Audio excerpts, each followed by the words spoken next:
particularly late today for me. But it's already almost 72 degrees. And it is Wednesday, the 19th, I think. So, but look what I picked this morning. There's my iris. I described it completely wrong. And it doesn't have spots. It has more like little stripes. And it's got buds coming up, so I'm going to have more on this for sure. And I am going to see if I can paint that. And I think I'm going to try to paint it from life rather than from a picture. We shall see. I'm making Dennis's tea right now. But you never know. Could happen. Good morning. It's Barbara. Isn't my iris beautiful? And I've got some purple, full, beautiful purple ones coming shortly.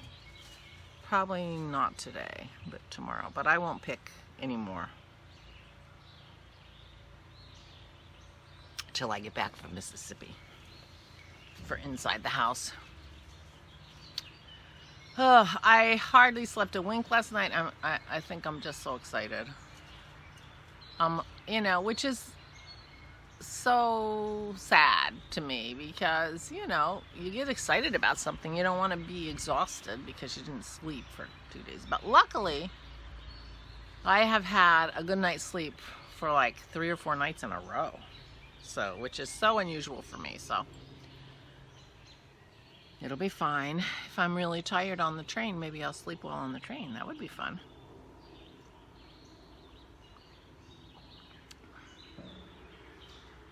But anyway, not a cloud in the sky.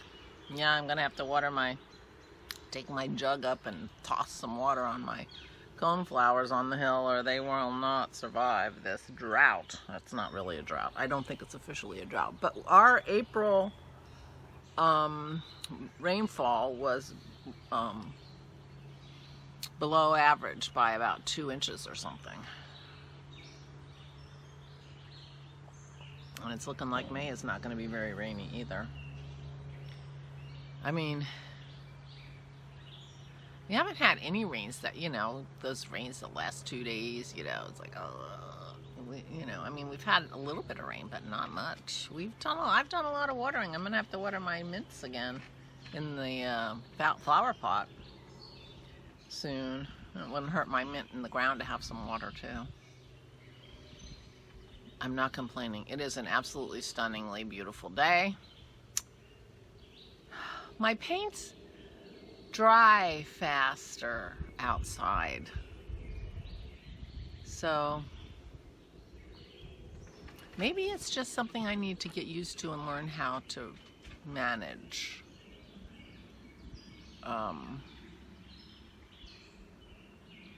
Because it's a real shame not to sit out here and paint. But yeah, we'll see what I do.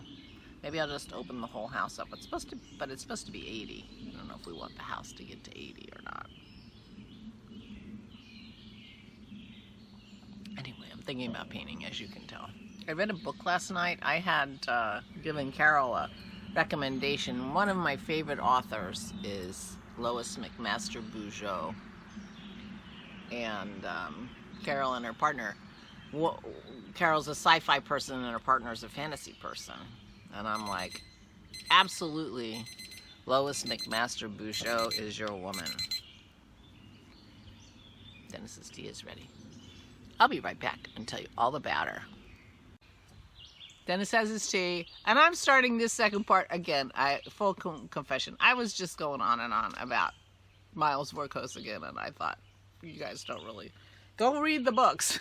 But anyway, Lois McMaster-Bujold. She has this series of books set in space. They don't have aliens there, but lots of planets have been inhabited by humans, and lots of science fiction stuff. And her main character for most of her series is a guy called Mild Vorkosigan, who I, really like as a character. But he has a mutation from his mother being gassed when she was pregnant with him, and so his bones don't develop correctly and are very brittle, and so throughout his whole life he's had different bones replaced with harder bone materials. So he doesn't fit into the normal world of Barrayar, which is the name of his planet. Barrayar is based on the Russian aristocracy kind of thing. They often do that. They pick a culture and go from there. Oh my God, I'm going on and on. But anyway, Miles Vorkosigan, his first book he's in is called Warrior's Apprentice. And he's in 6 or 8 books, and I really like them all. But in the middle of writing that series, she also wrote the story of his parents. And the first book in that chronologically is called Shards of Honor, and that's the one where his parents meet each other. And Barrayar, which is the name of the planet, is the book where they tell of Miles' birth and what leads up to Miles' birth. And anyway, Barrayar is one of my favorite books. Barrayar is one of those books that I reread when I want to veg. So, Lois McMaster-Bujold. That's her science fiction. She also has written quite a few fantasy books, and The Curse of Chalion is, I think, the first fantasy book that she wrote, and the opening scene of that is one of my favorites of any that I've ever read. It's just so evocative. You really get to know this guy's walking down the road and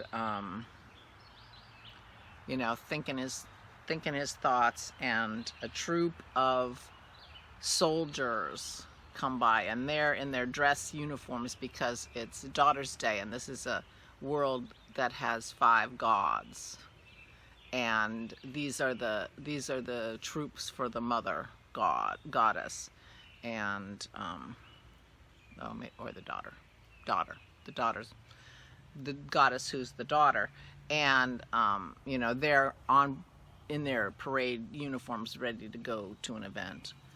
And anyway, it's a very evocative scene, and I highly recommend it if you have any interest in fantasy at all. The Curse of Chalion by Lois McMaster-Bujold. This is my book review. But the book I read last night, after I had recommended this to Carol, it made me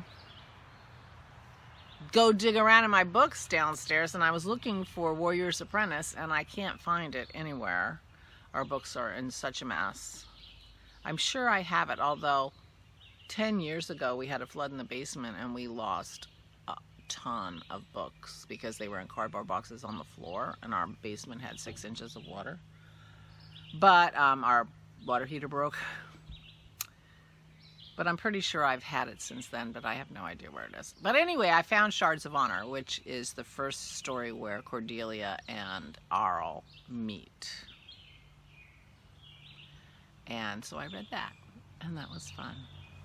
And of course, I know where Barrayar is. I actually have Barrayar on my Kindle. But, and I have it in hard copy. Paperback. But I've read that fairly recently, and I've read it very often, so I might skip it, but I'm very annoyed that I can't find Warrior's Apprentice, because I'd like to read that again. I'm not buying it from Kindle, I can tell you that. So now I don't know what to do, because they don't have it in my electronic library. Me and my no-buy year. What if I bought it used and not from Amazon? But this is part of the rule of 3s in our house. If you don't have 3 copies of something, you can't find it. 3 pairs of scissors, 3 screwdrivers, 3 books. Anyway, I'll keep looking. I'll keep looking. So that's what I did yesterday. I did work on my Dragons of Sumatra cross stitch out here. I sat out here. Gorgeous, gorgeous, gorgeous. I just sat on my deck and relaxed and cross stitched, and it was really nice. Dennis made me paneer yesterday, so today is a cooking day. I'm going to be making crackers, and I might be making the chili paneer dinner, which I'm taking on the train, but it's Wednesday and I'm taking that on the train on Friday, so it's not too early to make it, because we could have it for tonight dinner and for dinner for me and Dennis on Friday still. And I do have an urge for it, which is why I'm taking it on the train. So I might do that chili paneer, which is red peppers, red and yellow. You can put green peppers in, but oh, we have poblano peppers.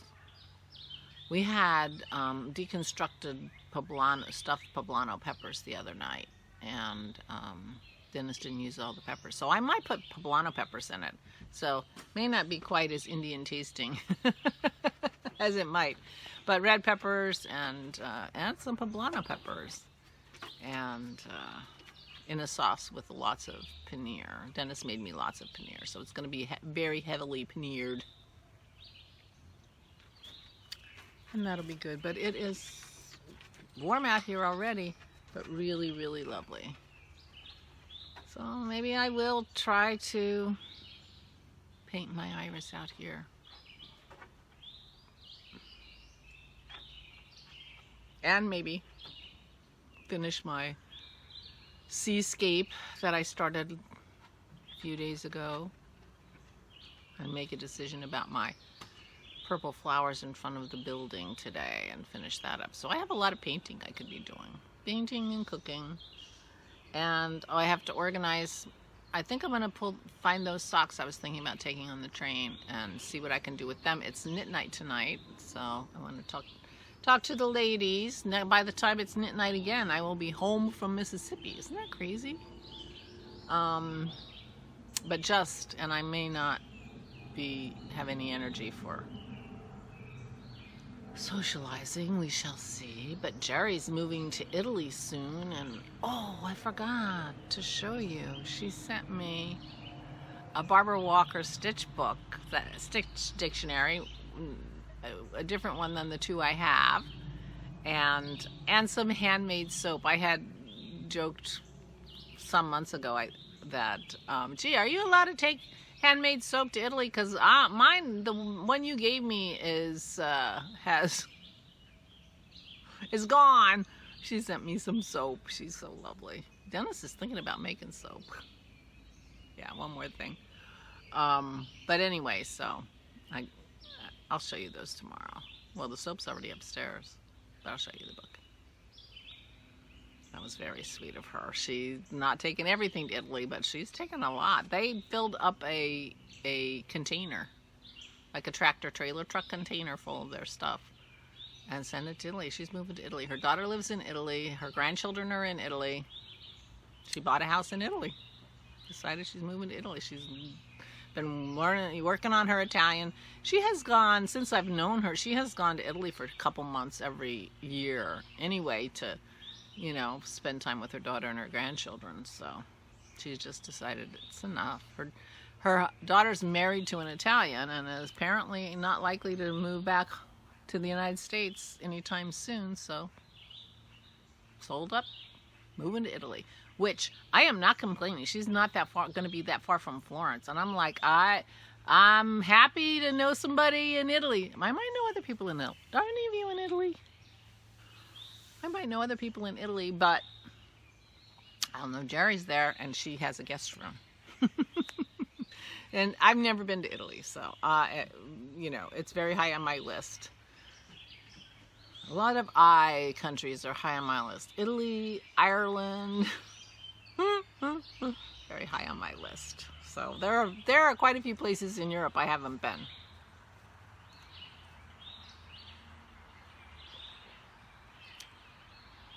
Well, there are many, many places all over the world I haven't been.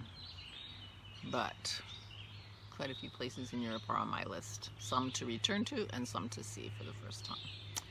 Whenever that becomes reasonable and possible to do. Meanwhile, I'm going to Mississippi. Okay, kids, I am going to go look at my iris for a while and, you know, that kind of stuff. So I will talk to you tomorrow.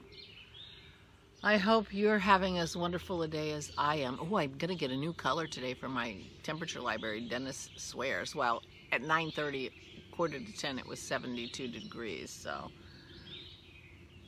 I'm going to get in the 80s for my walk today, which means new color. Hey, and I'm glad to be warm. I am. Although, it's time for me to start switching my clothes and get my summer sweaters out and put my winter stuff away. So that'll be a chore to do too. Maybe I'll do that in conjunction with trying to figure out what I'm going to take on my trip. Seems like a reasonable combo. I'll talk to you tomorrow. Stay safe and stay sane.